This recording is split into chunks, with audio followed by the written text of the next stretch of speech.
All right, and welcome back. So, closing out our session for today is Rachel Wecker with T. Rowe Price.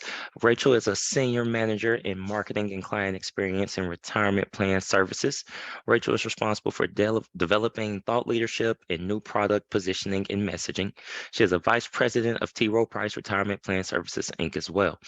Rachel's industry experience began in 1991, and she has been with T. Rowe Price since 1998, beginning in the product development department. In product development, she was responsible for multiple development strategies, including automated solutions, statements and personalization, advice and guidance, participant web and mobile experience, and production on-demand solutions. Rachel is also responsible for the financial wellness and retirement income strategy prior to joining the firm. Income strategy. And prior to joining the firm, she was employed by Boatman's Trust Company. Thank you, Rachel, for being here with us today, and you may proceed. Thanks very much, Justin. And thank you everyone for being on the call today. At this point, I'm going to share my screen. And with any luck, do you see the screen? Yes, ma'am, we can. Excellent, great. Well, today I'm going to share with you, I know we have about 20 minutes together, and my intent is to share with you findings from our record keeping data from a variety of different research that we do around understanding participant behaviors, and specifically the implications that that can then have on addressing these broader needs, especially underneath the umbrella of a financial wellness program. So I will walk through. I know Justin's going to keep track of questions, but certainly please raise your hand, type in a question. I'm happy to address any comments or feedback that you might have. So as we think about participant behavior and the conversations in the marketplace, we've been talking about financial wellness for quite a long time now, and there continues to be interest in this topic for a number of reasons. Continue to be concerns around financial stress and the implications for workforce productivity, especially as we look at the evolving needs of a labor force, especially in at least what has been to date a tight labor market. There's continued conversations about the role that benefits programs can play, and specifically financial wellness to that end. So understanding participant behavior, appreciating differences in terms of employee needs, as well as understanding the implications of financial stress, can also always be really helpful in making sure that you're thinking through opportunities within financial wellness programs. We'll get started with just a look at some of the data we saw in a record keeping program as it related to reaction to market volatility. And historically, we do this during periods of significant uncertainty. And just as we have consistently seen in years past, despite pretty significant market volatility at the beginning of this year, we remained the long-held beliefs that participants will stay the course held true. More than 97% of participants did not make an exchange. For participants invested in target date funds, this percent of change was actually less than 1%. So despite significant uncertainty, getting the participants on the right path with a diversified asset allocation remained a best practice there. Consistently with savings behavior, more than 90% of participants did not change their deferral rates. And of those that did, we saw almost equal parts increasing as well as decreasing. So even despite significant uncertainty, really healthy contribution behaviors as well. And it's not just because people have put their head in the sand and hope that this would all go away. During times of significant uncertainty, we see increase in the consumption of educational content. And even during just 1 week, we saw a 26% spike in the consumption of investing related content. If you remember, the markets were incredibly uncertain as we were starting to talk about inflation for the first time. And that was the point at which Russia was threatening to invade Ukraine, and a tremendous amount of uncertainty related to that. At the same time, doesn't disguise the fact that there are participants who are struggling, and they do turn to the retirement assets when they are faced with a need for funds and don't have other assets to turn to. During the pandemic, we had the perfect line of sight as to what that might look like, and our experience is consistent with the rest of the industry. What we saw during 2020, when participants had access to take a corona-related distribution, we saw 8% of our population do that. So it is, relative to the broad population, pretty small. That said, the implications for those who did take monies from their plan could be significant. And what you see here on to the right of the screen is we compared account balances at the end of 2021 relative to the end of 2020 for all participants, and compared that to the growth in account balances for those who had taken CRDs. We saw all participants' account balances up 22%, those who took CRDs just up 8%. And you think about that gap, and if that gap persists over significant time between now and retirement, it really could have a marked impact. We did ask participants at the time that they took distributions about the likelihood of repaying those monies. About a quarter of participants indicated, yes, I know that I have that opportunity and I plan to repay the assets. To date, less than 1% of those assets have been repaid. So I think the concern around the impact, long-term impact, is right to be concerned about that. Understanding the broader context that drives these behaviors can also be really valuable in making sure that we're providing solutions to help address broader needs.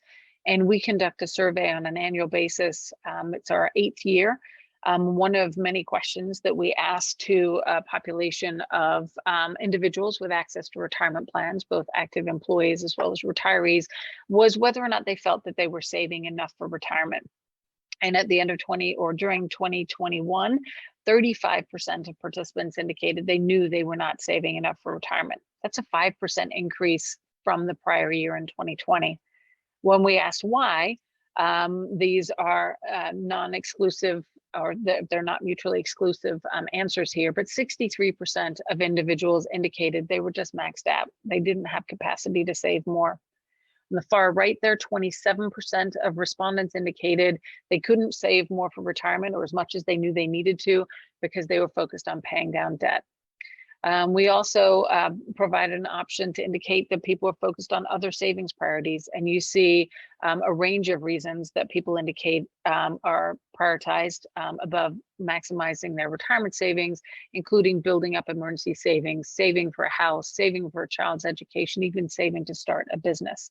So certainly participants indicating that they've got a lot of balls in the air that they're trying to juggle. Our survey enables us to slice this information by different demographic data that we collect as part of the survey response. And we are able to look at these responses along racial or biracial cohorts. I think it's really important to recognize that we do see differences in terms of the financial priorities identified by our respondents by different racial cohorts. So if you look at the top two answers there in terms of people who are prioritizing saving for retirement in workforce plans and saving for retirement outside of workforce plans, you see fairly consistent responses from white, Black, Hispanic, and Asian respondents. You start to see a bigger gap in terms of the responses as you look further down the charts, looking at individuals who indicate they are focusing on reducing what they owe on student debt, reducing what they owe on credit cards, saving for emergencies, or saving to purchase a primary residence.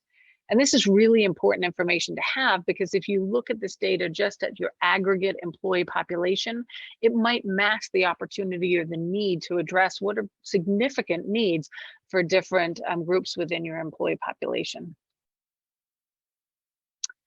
We also, in this survey, probe into the existence of financial stress. We have identified, not surprisingly, a really significant correlation between the existence of debt and financial stress. And with that correlation, all debt is not created equal. We see higher incidences of financial stress indicated related to the existence of medical debt, student debt, or high interest rate loans. This debt is not, or the stress rather, is not distributed equally. We see higher incidence of stress reported among Hispanic and Black workers relative to white. We also see higher levels of stress indicated among women relative to men. And all of this information and the experience over the last couple of years has really informed the way that individual or organizations are thinking about the importance of financial wellness programs and the priorities and the topics they want to address. This information comes from a survey that we conduct with a range of financial consultants and financial advisors, where we asked about those topics that they felt had increased in importance since the start of the coronavirus pandemic. If you see the number one response there, building emergency savings or a reserve, indicated as a top priority by 76% of respondents. This is a topic that didn't even make the short list if you asked this question prior to the pandemic. So I think it highlights the importance of the experience over the last couple of years in understanding the importance of making sure that people have the financial sort of wherewithal to be able to withstand a financial shock, the likes of which many were not able to do during the last couple of years. You also see coming in at number 2 and number 3 there, addressing general debt management and reduction, as well as addressing the financial impact of the coronavirus pandemic as priorities that have increased in importance over the last couple of years. What you don't see on this list is reference to student debt. That's not to say that it is not still important. It's just not a topic that increased in importance since the pandemic.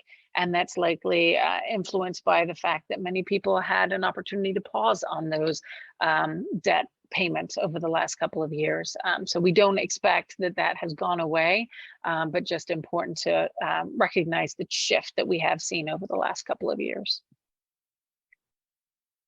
Another set of data that we can look to better understand opportunities to better meet the needs of our employee population is looking at the impact of the tight labor market.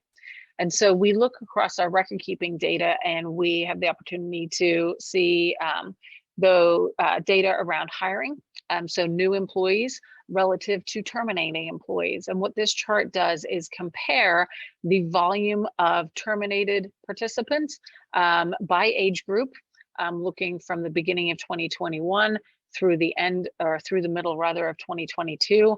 And you can see that box shows an average from 2018 to 2020. So on the far right there, you have termination data. On the far left, you have hiring data. And we've segmented or grouped this information by age bracket. So your lefts and 30s, your 30s, 40s, 50s, 60s, and 70s. And what I think is most relevant here is that if you look at termination data for the 50s, 60s, and 70s set, the number of folks terminating in those age group is more than half the folks that you see being hired in those age groups, which is not surprising. These individuals are being replaced by younger folks. The importance of that as it relates to the needs of these individuals and what that might mean for the benefits programs that you put in place is they're not going to have the same needs as the generation that preceded them. And think about the importance of buying a house, establishing emergency savings, paying down student debt as examples. This shift is going to inform the types of programs that they are going to be looking for help with. And you see this reflected when we ask another question to our financial advisors and consultants about the 5 objectives that motivate plan sponsors to invest in financial wellness programs. Historically, when we asked that question, we saw reducing employee financial stress as the number one reason that people were supporting these types of programs. For the first time, you see improving overall worker satisfaction and retention joining that financial stress objective as a number one reason to support these programs. If you think about the tight labor market over the last year or so, this really reinforces the role that employers felt that these types of programs could play in supporting those objectives. At this point, I'm going to pivot a little bit to talk about implications of this type of data. What might that mean in terms of how you can engage and drive for improved outcomes among a participant population? I mentioned at the beginning of the presentation, we're not seeing participants put their head in the sand, and we do see them engaging with relevant content to address their broader concerns. And we can't underestimate the impact of external forces that create stress among our population and answers that they're looking for. During the pandemic, we measured the types of content that people tended to engage with, and you really saw the pendulum swing from people at the beginning of the pandemic really anchoring to investment-related content as the financial markets took a huge hit. As the market stabilized, you saw that pendulum swing and focus on more financially wellness-related topics. As people's income was uncertain, we didn't know what was going to happen as people were sent home. Different industries got significantly hit, obviously. And as that has normalized and we find our way to a new normal, we find that there's increased interest in content related to retirement planning as people sort of shift back to having a longer term focus. And you really see this here in a threefold increase in the consumption of retirement related content in 22 relative to that same period in 2021. So key takeaway here is the importance of relevant content, thinking not only about the needs of your participant, but how that intersects with the external forces and things that might be going on in the broader marketplace. Another key point here is the importance of digital engagement in impacting action. And we will often put relevant education alongside action. So that people can know that they are making informed decisions about, whatever choices they have relative to their retirement assets. Specifically here, this data relates to the impact of individuals have consumed education-related content around making a withdrawal from their plan. And we consistently, across all age groups here, see that there is a reduction in the likelihood to make a withdrawal online following consumption of educational content. And this is not to stop people from taking money from their plan if that's what they need or want to do, but it's just to ensure that people understand the trade-offs of different choices. And this type of data indicates that it does tend to inform the actions that people will take. The last point here in terms of the implications of different data is the importance of the employer and those service providers who support workplace retirement programs as a source for financial guidance and financial advice. And in our retirement survey that I mentioned that we conduct every year, we ask a question as to the likelihood that you would rely on the workplace for financial advice. And we consistently see year over year the rate of the percent of participants indicating, yes, this is a source that I would turn to as high. And I think what's really important to remember here as well, as we look and slice that data along racial lines, you see even higher receptivity to this type of guidance from our Black and Hispanic respondents. And as you look at trust eroding in different types of financial institutions, I think the importance of this relationship with the employer cannot be understated. And I'm going to spend just a couple of minutes now talking about best practices that we derive from an understanding of these experiences. First is to make sure that you're thinking about solutions that address a broader range of financial needs, given what we know about the intersection of people's broader needs and the impact that it has on retirement, and the likelihood that there are different pockets of participants with different needs. Talked a couple of on a number of different slides about the importance and the impact of emergency savings programs. There are a lot of different ways for employers to assist their employees to this end. This is an objective they want to pursue.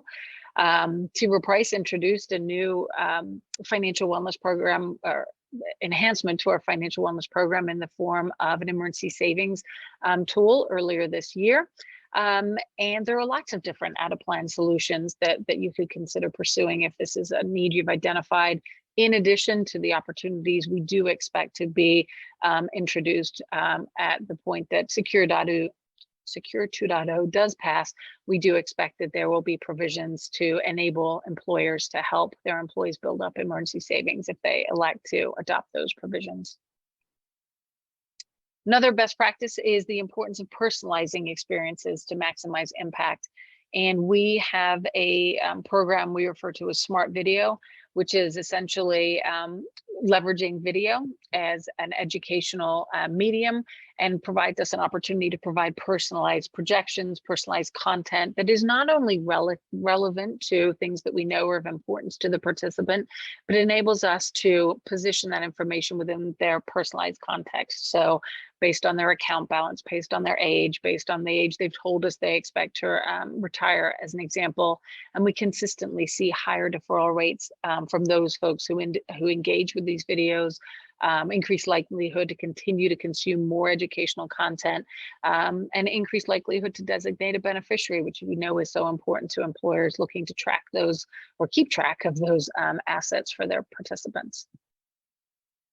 The third best practice, and I probably should have started with this, is the importance of analyzing available data to make sure you really understand the needs and the opportunities, and consider all of your partners as an opportunity to harvest data to get a better line of sight as to what individual needs might be. I included here just a snapshot of a broader dashboard that we make available, and it's just an example of how you might use retirement data to better understand broader financial needs. What we look at hardship data over a period of time. This shows you hardship data for 1 year.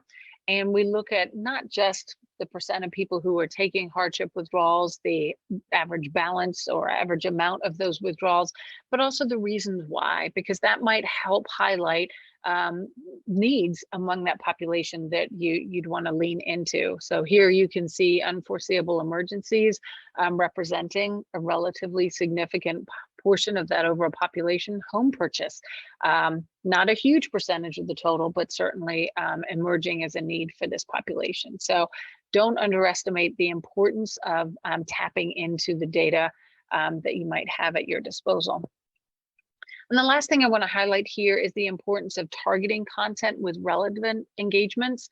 And I mentioned the needs of different populations. Those different needs might also indicate opportunities to engage differently. This is a screenshot of a Spanish portal that we developed last year. It was developed by native Spanish speakers for Spanish speakers, and it is more than just a translation of our English content. It really considers the way that the Hispanic population thinks about money, wants to talk about money, the questions they have about money, and what we find is a higher engagement level for individuals who come through this portal to our primary website relative to those who go straight to that website. So I think it really highlights the value of thinking about the ways in which you engage with different populations. Increasingly, you hear a lot of conversation about the importance of DEI objectives and strategies. And we have certainly found that our business resource groups or employee resource groups can be a really great, not only source of information to inform opportunities, but forum through which we might be able to engage with different populations and deploy information as well. So at this point, I'm going to wrap with just a concluding statement here about the importance of making it easy for employees to make good financial choices today. So not just about decisions for the future. We need to help people today in order to get them on that right path for the future, as defined by a confident retirement, and to make sure that you're thinking about the opportunities to personalize, the opportunities to bring forward relevant tools and resources, and make sure that you're thinking broadly enough. So consider comprehensive solutions and not just zeroing in on the retirement only channel there. So at this point, I think that we might have a couple of minutes if there are any questions. And Justin, I don't know if you collected any along the way. Yes, we do have a question here. Okay. It says, I find that the biggest challenge in raising interest in financial wellness to a leadership team is their financial expertise and wealth situation are completely different from, say, an hourly worker. How does T. Rowe suggest that our industry get leadership's attention if they don't relate to the struggles of their employees? I think that is such a great point. I think it's a great point. I do think that data is a really powerful way to inform that conversation. And we have had a couple of clients come to us and say, we want to have conversations with leadership. A couple of these requests were looking at the data by racial line. So we were able to slice and dice data that we hadn't historically looked at by those different segmentations. And it was really eye-opening for leadership to just look at the data differently. I've had conversations with clients where they have said, wow, I didn't realize that those needs existed when I looked at the highest level. And that could be geographically, it could be by gender. So I don't think it's an easy question to answer. I think it's a great question, but I do think making the connection between those needs that exist today and the retirement program and the outcomes that they might be looking at for the retirement program help to start chisel that away, and maybe also connecting it to different strategic priorities that might very much have leadership's attention, like DEI strategies, as an example. Hiring and retaining employee populations, if that is a priority for folks and you are having a really hard time hanging on to your 20 and 30 somethings because they're more worried about student debt than retirement, that might also be an opportunity to grab some attention too. Okay, thank you for that, Rachel. And that was all the questions we had submitted via chat. Did anyone else have any last minute questions that they just thought of that they would like to ask Rachel? All right, no. All right. Well, that concludes today's sessions of the Definiti Retirement Academy. Thank you, Rachel, for closing that out for us today. We really appreciate you taking your time to come present and speak with us today.